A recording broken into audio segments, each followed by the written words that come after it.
ഗുരുവായൂരിലേക്കാണ് ഇനി. ഗുരുവായൂർ ക്ഷേത്ര പരിസരത്തെ സുരക്ഷാ വീഴ്ചയിൽ ഒടുവിൽ കേസെടുത്തിരിക്കുകയാണ് പോലീസ്. അനീഷ് അടക്കം കണ്ടാലറിയാവുന്നവർക്കെതിരെയാണ് എഫ്ഐആർ ഇട്ടിട്ടുള്ളത്. പണിമുടക്ക് ദിവസം സമീപത്തെ ഹോട്ടലടക്കം അടിച്ചു തകർത്ത അക്രമി സംഘം ക്ഷേത്ര മതിൽക്കെട്ടിനുള്ളിലാണ് ഒളിച്ചത്. സംഭവത്തിൽ പ്രതിഷേധിച്ച് ഇന്ന് വൈകിട്ട് ഗുരുവായൂരിൽ ഭക്ത സംഗമവും നടക്കുന്നുണ്ട്. വിവരങ്ങളുമായി സാനു കെ സജീവുണ്ട്.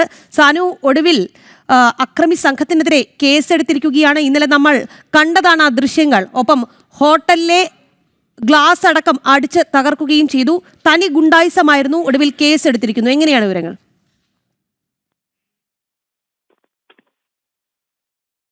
ഗുരുവായൂർ ക്ഷേത്ര പരിസരത്തെ സുരക്ഷാ വീഴ്ചയിൽ ഒടുവിൽ കേസെടുത്തിരിക്കുന്നു പോലീസ് എന്ന വാർത്തയാണ് ഈ മണിക്കൂറിൽ പുറത്തുവരുന്നത്. അനീഷ് അടക്കം അറിയാവുന്നവർക്കെതിരെയാണ് എഫ്ഐആർ ഇട്ടിട്ടുള്ളത്. പണിമുടക്ക് ദിവസം സമീപത്തെ ഹോട്ടലടക്കം അടിച്ചു തകർത്തിരുന്നു അക്രമി സംഘം. ഇവർ ക്ഷേത്ര മതിൽക്കെട്ടിനുള്ളിലാണ് ഒളിച്ചിരുന്നത്. എന്തായാലും ഈ സുരക്ഷാ വീഴ്ചയൊക്കെ തന്നെ വാർത്തയാകുന്നതിനിടെയാണ് കേസെടുത്തിരിക്കുന്നു എന്ന വാർത്ത കൂടി വരുന്നത്. സാനു കെ സജീവാണുള്ളത്. സാനു, നമ്മൾ ഇന്നലെ ദൃശ്യങ്ങളിൽ കണ്ടു, അവർ കാട്ടിക്കൂട്ടിയതൊക്കെ ദൃശ്യങ്ങളിൽ വ്യക്തവുമായിരുന്നു. ഒടുവിൽ അക്രമി സംഘത്തിനെതിരെ കേസെടുത്തിട്ടുണ്ട് എന്ന് മനസ്സിലാക്കുന്നു. എങ്ങനെയാണ് വിവരങ്ങൾ? അക്രമം കഴിഞ്ഞ് മണിക്കൂറുകൾ, അതായത് 18 മണിക്കൂറോളം പിന്നിടുന്ന വേളയിലാണ് ഇന്നലെ രാവിലെ ഏകദേശം ഇതേ സമയത്താണ് അക്രമം നടക്കുന്നത്. ഇന്ന് രാവിലെയാണ് പോലീസ് എഫ്ഐആർ ഇട്ടിട്ടുള്ളത്. അനീഷ് അടക്കം കണ്ടാൽ അറിയാവുന്ന 5 പേർക്കെതിരെയാണ് നിലവിൽ എഫ്ഐആർ ഇട്ടിട്ടുള്ളതെന്നാണ് പോലീസ് അറിയിച്ചിട്ടുള്ളത്. എന്തായാലും ഈ അനീഷിന്റെ പേര് മാത്രമേ പോലീസിൽ നിന്ന് നമുക്ക് അറിയാൻ സാധിച്ചിട്ടുള്ളൂ. ഔദ്യോഗികമായിട്ട് വിളിച്ചു തിരക്കുമ്പോൾ ഇവരുടെ പേര് പോലും അവർ പറയാനായിട്ട് മടിക്കുന്നുണ്ട് എന്നുള്ളത് മറ്റൊരു വസ്തുതയാണ്. ചില പോലീസ് ഉദ്യോഗസ്ഥരാണ് അനീഷിനെതിരെ കേസ് എടുത്തിട്ടുണ്ടെന്നുള്ളൊരു വിവരം നമ്മളോട് പങ്കുവച്ചിട്ടുള്ളത്. എന്തായാലും ഇന്നലെ ഈ കടയുടമകളുടെ ഭാഗത്ത് നല്ല അവരെ വിളിച്ച് മൊഴി രേഖപ്പെടുത്തുകയും ഒക്കെ ചെയ്തിരുന്നു. അതിനുശേഷം എഫ്ഐആർ ഇട്ടിരുന്നില്ല. ഇന്ന് രാവിലെയാണ് എഫ്ഐആർ ഇട്ടിട്ടുള്ളത്. എന്തായാലും കട അടിച്ച് തകർത്തതുമായി ബന്ധപ്പെട്ട് PDPP വകുപ്പുകളാണ്, അതായത് പൊതുമുതൽ നശിപ്പിച്ചതുമായി ബന്ധപ്പെട്ടുള്ള വകുപ്പാണ് ചുമത്തിയിട്ടുള്ളത്.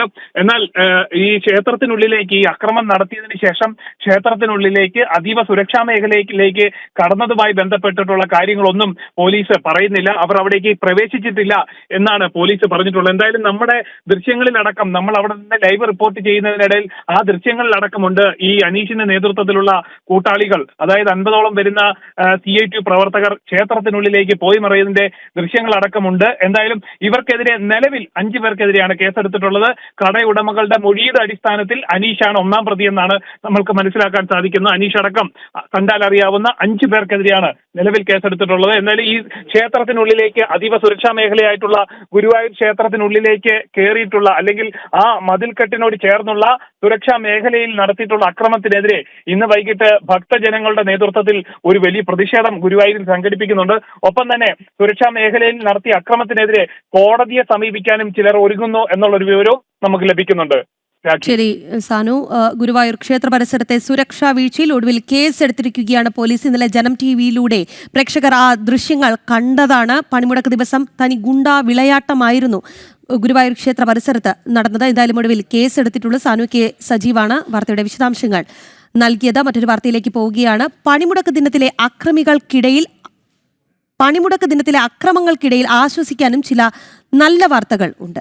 ഒരു പ്രദേശത്തെ വ്യാപാരികളും പൊതുജനങ്ങളും ഒന്നായി തീരുമാനിച്ചതോടെ പണിമുടക്ക് പണിയെടുപ്പായി മാറി. തിരുവനന്തപുരത്തെ വർക്കല നടയറയിലാണ് പണിമുടക്കിനെ തള്ളി പൊതുജനം ഒന്നിച്ചത്. വ്യാപാര സ്ഥാപനങ്ങൾ തുറന്ന് പ്രവർത്തിച്ചു. ഒപ്പം വാഹനങ്ങൾ സർവീസ് നടത്തി. എല്ലാം പതിവ് പോലെ.